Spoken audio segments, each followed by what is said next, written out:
Hi there.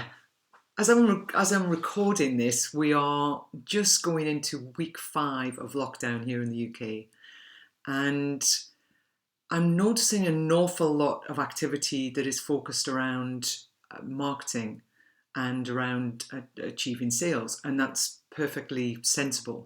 There is there are an awful lot of us who want to make sure that we're doing whatever we can do to achieve revenue during lockdown, but also, perhaps even more importantly, that we are able to accelerate out of it and regain some of the revenue that we've lost during this time, and build a better revenue stream out of lockdown.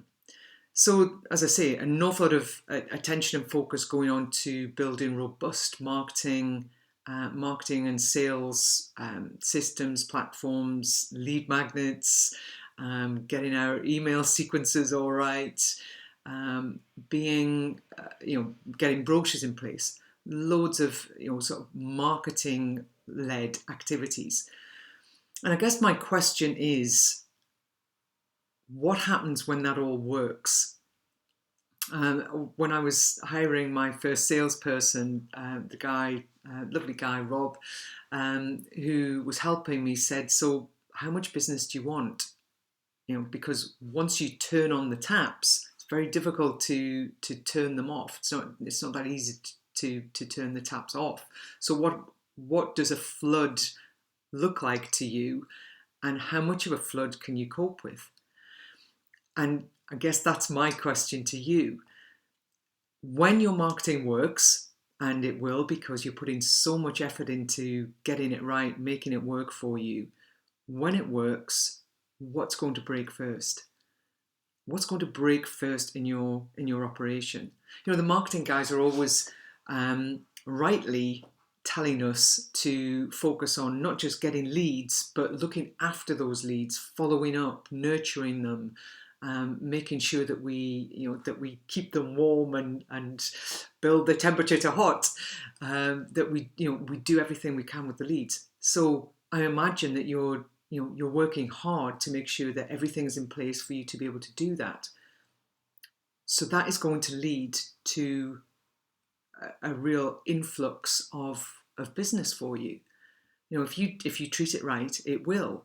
So are you set up to look after the business is really what I'm asking. When I say what's going to break first, is it going to be your onboarding system because that isn't properly robust? Is it going to be that your customer journey hasn't been mapped for the new normal, and that therefore you haven't put the training in place that your team will need in order to deliver your customer journey effectively? Is it that with a new load of business, you're going to need new team members? So is your hiring system right? Is your probation system strong? Are you confident that you're not going to be hiring in a hurry and making mistakes in your hiring that are then going to lead to problems further down the line? Is your training system in place? Do you have one right way to do everything? My mother had an expression. Actually, it wasn't very like her. She was a real proper lady, unlike me. I take after my dad.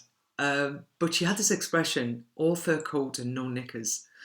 And I'm concerned that it's going to sum up an awful lot of businesses coming out of this crisis, that there's so much focus going on to the packaging and not enough into what's inside. That, like the Wizard of Oz, the curtain's going to be pulled back, and what's behind the curtain doesn't match what was this side of the curtain. The sales and marketing are going to be amazing, but the actual operation, that the after sales service or the delivery of a product or service is not going to be as magical, as delightful as the sales and marketing was. And I just really want you to think about that now, while you've got the time to put these things in place. Think about your operation as well as your sales and marketing, because there's nothing worse than having a megaphone.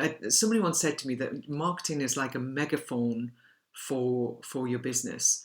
So you don't want a megaphone going, yay, buy my stuff, and then they buy your stuff and go, oh my God, this is just not what I was expecting. It's not the quality that I was expecting.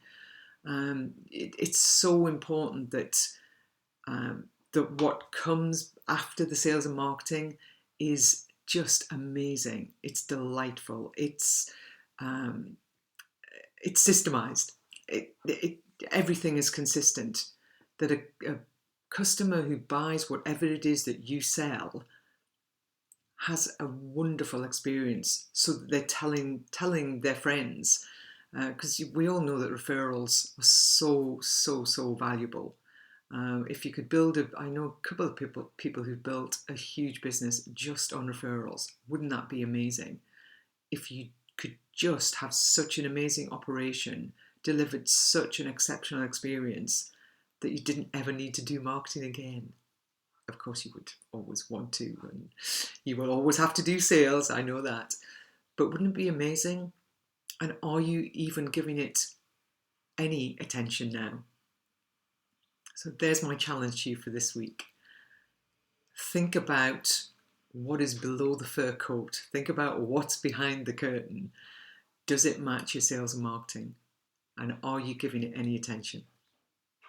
Something to think about for this week, and I'll see you again very soon. Cheers.